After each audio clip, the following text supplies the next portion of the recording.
Salut la gang, bienvenue à Radio B52. Merci de nous écouter en grand nombre. Podcast numéro 1 au Québec, la province championne mondiale de la poutine. On part ça, le bombardier lève. La viande halal. On va vous dire aujourd'hui, vous savez, il y a de plus en plus de restaurants arabes qui vendent la viande halal dans leur mets. Okay? Donc, que ce soit du poulet ou du bœuf. Première des choses, c'est très important que vous sachiez ce que ça signifie, la viande halal, parce que ça a un sens, cette affaire-là. Et en quelque part, pas tout le monde le sait.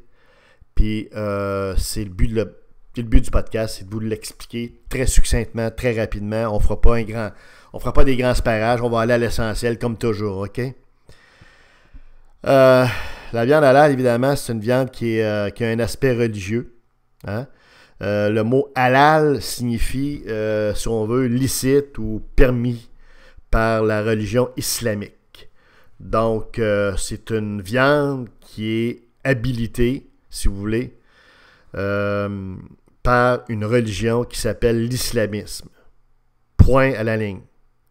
Ça, c'est la première des choses qu'il faut savoir. OK? Par contre, si on regarde ça d'un point de vue sanitaire, avant de parler du point de vue religieux un peu plus élaboré, eh bien, c'est important de savoir qu'est-ce qui se passe là. Parce que c'est en quelque part un petit peu dérangeant quand on sait comment les choses procèdent pour avoir de la viande puis produire de la viande halal. OK? Alors, on va vous donner un exemple. Quand, disons, il saigne un bœuf, mettons. Hein, le bœuf, il est saigné à vif. OK? Eh bien, sachez que toute la marde du bœuf, la façon qu'il se fait chez un bœuf, ben, est localisée près de la gorge. OK? Puis, donc, la marde peut venir souiller, si vous voulez, le devant de l'animal, donc que ce soit l'épaule, la poitrine, tu sais, les régions, dans le fond, où les coupes de bœuf, puis où, effectivement, les gens, habituellement, mangent des morceaux de bœuf. OK? Fait que je vous dirais qu'on s'arrêterait là. Puis, honnêtement, la meilleure chose à recommander à quelqu'un qui est un petit peu... qui porte une attention, je dirais, à l'hygiène de base, là, puis je dirais à la qualité, puis à l'aspect propreté de la viande, puis intégrité de la viande, je dirais, on pourrait arrêter là et dire, mangez pas de viande halal, parce que à cause de ce risque-là, que ce soit pour un poulet ou un bœuf, écoutez, il peut se mêler de la marde, donc des bactéries liées à ça, dans cette viande-là, sans aucun problème. Écoutez, les islamistes, eux autres, ils s'en font pas de cas de ça. On est où? Ça fait que c'est ça l'affaire, tu sais. Maintenant, ce qui est important de comprendre également, on veut vous dire, c'est comment est-ce... C'est que pour produire la viande halal, il y a un procédé très très simple qu'on vous résume. Ça prend d'abord ce que les islamistes ou les musulmans appellent un sanctificateur. Donc ça, c'est comme une espèce de curé, si vous voulez, ou de vicaire, ou d'évêque, ou un genre de petit pape, là. En tout cas, c'est quelqu'un qui est saint, hein, un saint, S-A-I-N-T. Il appelle ça un sanctificateur. Puis c'est un sanctificateur-là, il faut qu'il soit habilité pour le faire, pour saigner l'animal. Donc, il doit très bien maîtriser le couteau pour tuer la bête en question. Et ce qui est très important, c'est que lorsqu'il tue la bête, ils doivent crier, en même temps qu'ils font le geste, ils doivent crier « Au nom d'Allah ». Je pense qu'en arabe, ça se dit « Allah Akbar ». En tout cas, quelque chose comme ça. OK? Mais ils doivent dire « Allah Akbar » ou « Au nom d'Allah » à chaque fois qu'ils tuent chaque bête. OK? Et la bête en question, autre point important qui est dans le protocole religieux relié à cette viande-là, pendant qu'ils sont en train de décapiter la bête, cette bête-là doit être tournée vers la Mecque. La Mecque, ça, vous le savez, c'est le head office du musulmanisme. Donc, on comprendra là, que c'est un processus extrêmement précis, étapiste et très, très axé sur la religion, basé en fait sur la religion islamique et musulmane.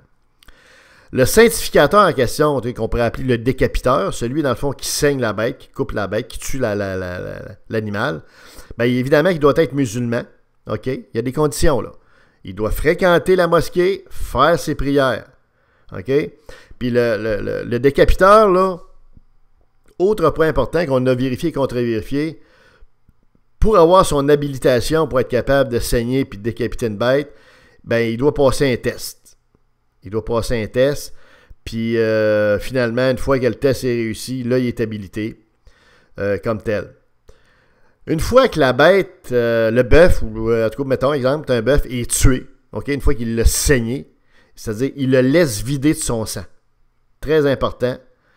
Donc, représentez-vous une bête qui est attachée par les pattes, regardez-vous là, puis on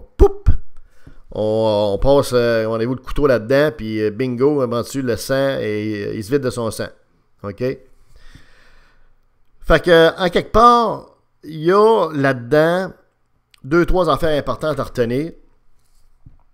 C'est que la viande anale, j'ai bien dit halal et non pas anal, hein, ne pas confondre parce que c'est très, hein, on s'entend, c'est halal, H-A-L-A-L. La viande anale est évidemment une viande à caractère religieux. Quand vous mangez de la viande anale, vous mangez une viande qui est la viande d'une religion qui s'appelle l'islamisme, OK?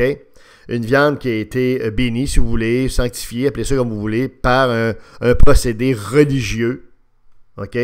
Donc, que vous le vouliez ou non, vous mangez ce qui vient avec ça, c'est-à-dire pas juste la viande, mais toute la symbolique et toute la signification religieuse attachée à ça.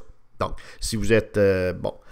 Alors, ça, c'est la première des choses. L'autre chose qu'il faut voir, c'est que, évidemment, c'est une viande qui a été, dans le fond, produite de façon extrêmement brutale, extrêmement, pour l'animal, c'est absolument cruel, la façon dont il procède. Et manger de la viande anale, c'est cautionner un procédé qui est d'une cruauté incroyable. Une cruauté qui n'a pas sa place, en fait, et qui devrait être même réglementée par les pays. Si les États-nations, les pays comme la France, l'Angleterre et tout ça, se tenaient debout, ils diraient, regarde, de la viande anale, il n'y en aura pas. Il n'y en aura pas dans mon pays, des affaires dans le même, comprenez-vous, parce que c'est carrément de l'abattage cruel et de l'abattage, je dirais, vraiment, là... incroyable. Dernière chose qu'il faut savoir, c'est que quand un restaurant vend de la viande anale, il doit le dire, il doit le mettre un écriteau qui le dit sur la vitrine en avant ou encore le mettre sur son menu. Si c'est pas sur son menu, si c'est pas dans la vitrine, à ce moment-là, on vous en fait manger à votre insu. Et ça, c'est illégal en vertu d'une loi fédérale. Donc, vous pouvez le déclarer si vous le réalisez. Et évidemment, il y a une amende associée à ça. Mais en bout de ligne, on devrait se poser la question, est-ce qu'on est obligé de tout accepter, y compris des procédés aussi barbares que celui-là dans notre société? La question se pose. Je pense que la réponse s'impose d'évidence.